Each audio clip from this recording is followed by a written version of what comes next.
So being a king in your town, headlining, people coming up to you. Now you get to LA, it's college football. You were a big high school star, go to Division I. You're 6'6". Guess what? There's 20 motherfuckers like that now. And they all run the 40 faster than you, bitch.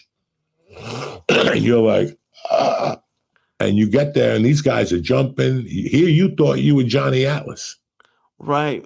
Your high school program made you believe you were Johnny Atlas. And you bought it. You ever see that movie with Clint Eastwood and Justin Timberlake and Amy Adams? Oh. He plays a scout. Right. And the kid is like, they're blowing smoke up his ass. The father's walking out of there like, he's not doing nothing for $10,000, Who's this dumb motherfucker trying to hit me now? See, these are the people that piss you off. They don't bother you all day. Then they want to bother you when you're on the fucking podcast. So, he gets to the Atlanta Braves. The Mexicans throwing heat at him, Santiago, whatever his fucking name was. Right. And the kid melts because he's been getting blown smoke of his ass for fucking 4 years.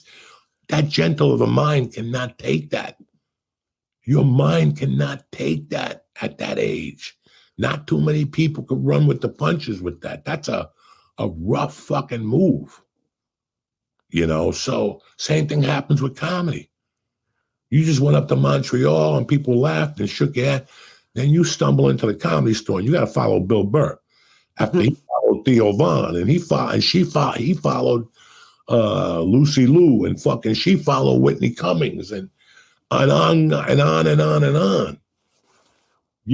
Somebody saw you in a club in New York and decided to test you up in Montreal again, put you in Montreal where people are dying to find a new face. Oh my God, he's 28. He's so witty. Comedy Central gives him a deal, and then he stumbles into the fucking store with ego.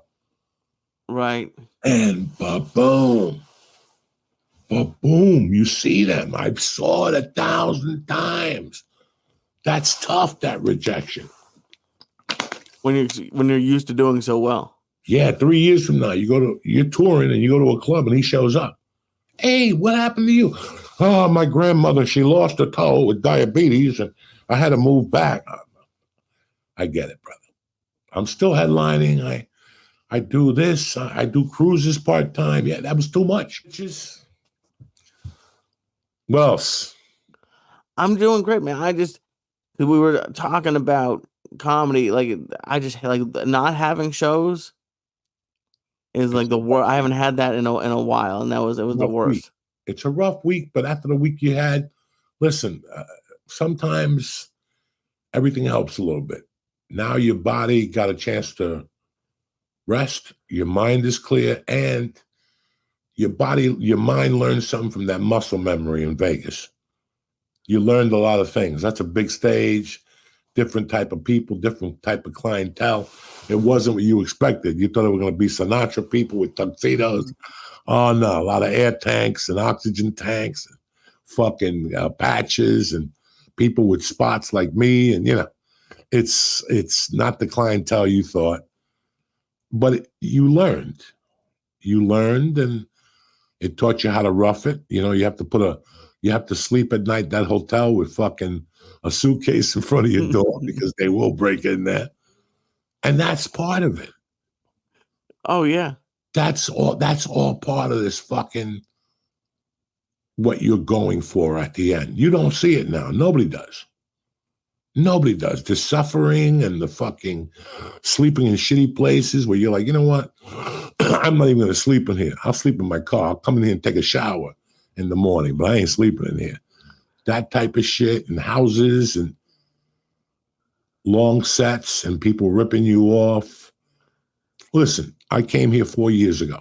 Okay. Let's talk about facts here. And I decided that I wasn't ready to go on the road, nor did I want to. I needed some time. I didn't like what was going on. I didn't feel good. I didn't want to get COVID on the road. I'm a fat dude with shitty lungs. there were my reasons. Plus, my daughter, COVID had fucked with my daughter a little bit, staying home from school those 3 months in LA, 4 months, it was just, so I decided, let me sit tight. I was getting the weed company started, right? I didn't really want a podcast. I didn't know what to do. And 2 months in, somebody called me with a book deal, and they're like, if you don't want to do this, think about it. And I was like,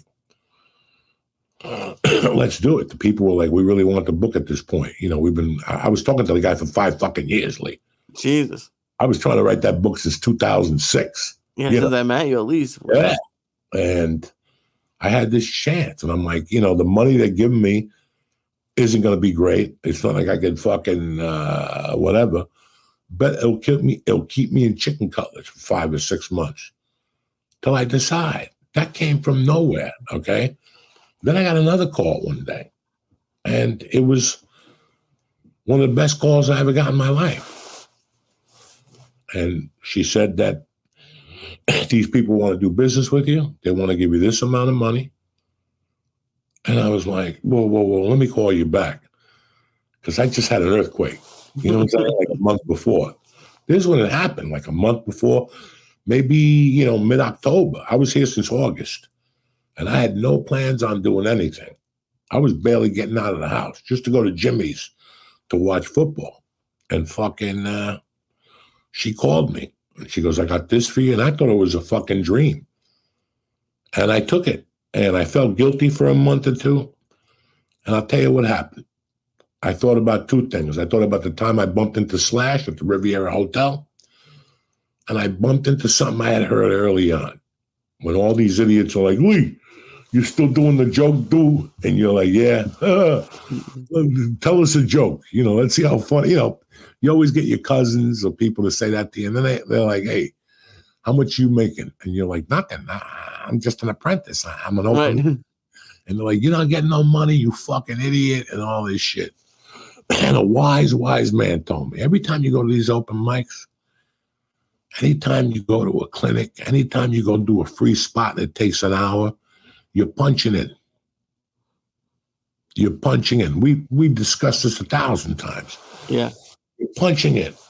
Yeah, but Joey, it cost me $50 in gas. Shut your mouth.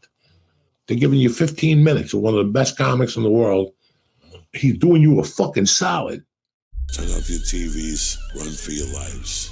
It's over. They didn't put you on this planet just to give up. If Uncle Joey could do it, I could fucking rule the world. That's what you gotta be thinking. Welcome back to church, motherfucker!